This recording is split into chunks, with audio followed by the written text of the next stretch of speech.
रात के करीब 9 बजे थे। शहर शांत था, लोग अपने घरों में थे, कुछ लोग टीवी देख रहे थे, कुछ बच्चे होमवर्क कर रहे थे। एक छोटे से घर में 10 साल का लड़का हसन अपनी किताब बंद करके अपनी माँ के पास आया और बोला, अम्मी अब्बू कब आएंगे?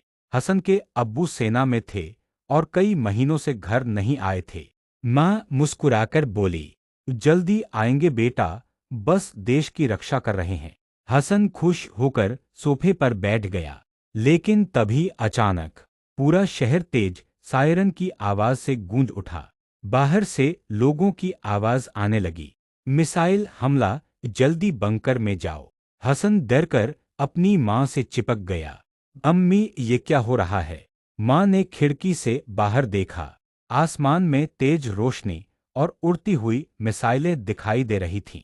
माँ का चेहरा अचानक बदल गया।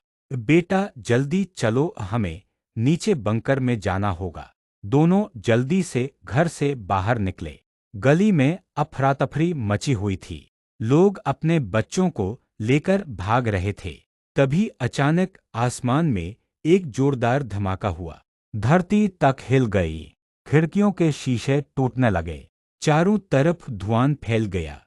हसन ने पहली बार युद्ध को अपनी आंखों से देखा था। वो डर के मारे कांप रहा था। कुछ ही देर में वो लोग एक बड़े बंकर में पहुंच गए। अंदर पहले से ही बहुत सारे लोग बैठे थे।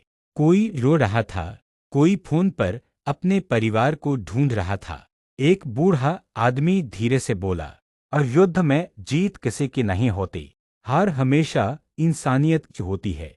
हसन चुपचाप अपनी माँ के कंधे पर सिर रखकर बैठ गया। कई घंटे बाद जब सायरन बंद हुए, लोग धीरे धीरे बंकर से बाहर निकलने लगे। सुबह हो चुकी थी, लेकिन जो शहर रात में चमक रहा था, अब वो मलबे में बदल चुका था। कई इमारतें गिर चुकी थीं। सड़कों पर धुआं और टूटे हुए पत्थर पड़े थे।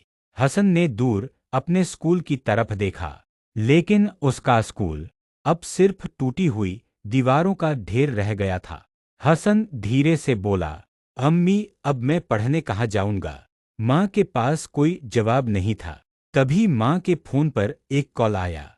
माँ ने फोन उठाया और जैसे ही उसने बात सुनी, उसकी आंखों से आंसू बहने लगे। हसन के अब्बू, जो सेना में थे, वो युद्ध में शहीद हो चुके थे। माँ के हाथ से फोन गिर गया। हसन समझ नहीं पा रहा था क्या हुआ है। कुछ देर बाद घर के सामने एक फौजी गाड़ी आकर रुकी। दो सैनिक एक झंडे में लिपटा ताबूत लेकर आए। हसन धीरे धीरे उस ताबूत के पास गया।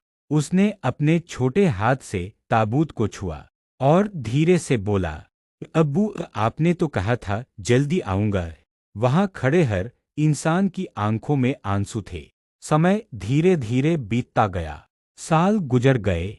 हसन बड़ा हो गया, लेकिन उसके दिल में युद्ध की वो रात हमेशा जिंदा रही। हर बार जब वो आसमान में कोई लड़ाकू विमान देखता, उसे अपने अब्बू की याद आ जाती। एक दिन हसन ने फैसला किया, वो डॉक्टर बनेगा ताकि युद्ध में घायल लोगों की जान बचा सके। उसने दिन-रात मेहनत की। सालों बाद वो सच में एक डॉक्टर बन गया। एक इंटरव्यू में उससे पूछा गया, तुमने डॉक्टर बनने का फैसला क्यों किया? हसन कुछ पल चुप रहा, फिर धीरे से बोला, क्योंकि मैंने बचपन में युद्ध देखा है और मैं चाहता हूं कि किसी बच्चे को वो रात फिर न देखनी पड़े। उसकी आंखों में आंसू थे, लेकिन इस बार वो आंसू दर्द के नहीं, उम्मीद के थे।